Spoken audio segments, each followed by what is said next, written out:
Bo'ldi, bu oxirgi videoyim bo'ladi maqolalar to'g'risida. Tak, mana qarang. Men dislipidemiya, ya'ni, lipid spektrini, ya'ni lipidlarni bizni organizmimizda buzilishi, ya'ni o'zgarishi haqida ma'lumot yozishni o'ylagandim. Shu mavzuni o'zimga olgan edim. Ya'ni faqatgina lipidlarni o'zgarishi emas, lipidlarni surunkali buyrak kasalligida o'zgarishi. Qaysi tomonga ketadi? Tepa, past, qaysi xolesterin oshadimi, triglitserid oshadimi yoki, past zichligidagi, yuqori zichligidagi lipidlar oshadimi? Shuni bilish uchun men maqola yozishga mavzu deb olganman. Dislipidemiya pri HBP deb, va bu mavzuni yoritib berishni xohlaganman. Va bunda qarang, men 10 ta ma'lumot, 10 ta yoki 15 tacha maqola olgan edim va u maqolalardan menga kerakli joylarini mana bunday tarzda kesib olganman. Mana oldim. Mana ketyapti, ketyapti, ketyapti, ketyapti. Mana qiziq joylarini oldik. Mana ikkinchisi. Ikkinchi maqoladan qanchaydir ma'lumot oldik.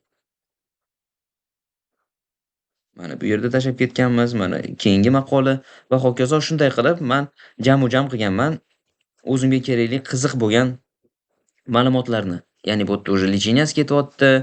Eee, licheniyani qayerdan olganman va hokazolarni yozib ketganman.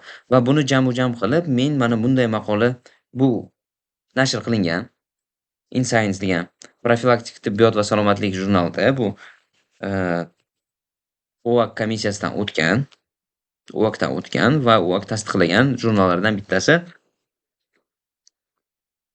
Tak, bu jurnalda chiqqanda bizning mavzuyimiz lipid metabolizm.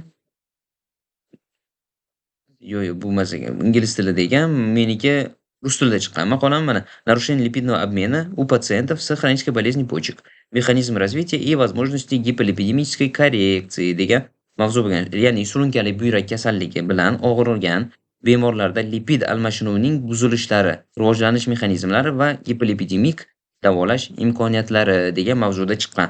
Bu yerda ko'rsang bo'ladi. Как раз mana strukturasini hozir ko'rib ketamiz. Annotatsiya keladi bizada. Va mana kalit so'zlar. Bu yerda dislipidemiya, surunkali buyrak kasalligi, yurak qon tomir xavfi, statinlar va hokazo. Ya'ni mana annotatsiyada surunkali buyrak kasalligi, yurak qon tomir asoratlarining yuqori xavfi bilan kechadi deb mana bu yerda qisqa lo'nda qilib kirishimizni desa ham bo'ladi. Kirishimizni qisqachasi bu annotatsiyada va undan keyin biz o'tganmiz kirish qismiga. Kirish qismida biz ko'proq, ya'ni kattaroq qilib yoritib berganmiz. Bu yerda biz, surunkali buyrak kasalligi hozirgi paytda, eee, asosiy yurak kasalliklariga olib keladigan holatlardan biri deb yozib ketganmiz va bundan keyin esa mana rekomendatsiyalarni berib ketganmiz. Bu yer qayerdan olingan, mana yana boshqa chet el, Yevropa, Amerika, eee, forumlari, ya'ni kompaniyalari, organizatsiyalari, va bu yerda biz, mana 9,1% deb ma'lumot berib ketganmiz. Yana 9,1% kasallar bor deb va bu yerdan keyin, kirishdan keyin biz patofiziologiyasiga o'tib ketganmiz.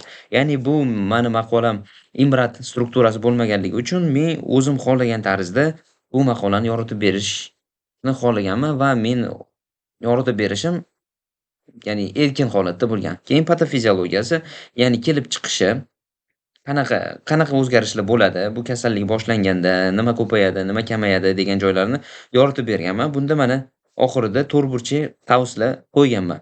Bu yerda 2 raqami turibdi. Ya'ni mening adabiyotlarimda ikkinchi bo'lib turgan havola mana shu ma'lumotlarni o'z ichida jam qilgan.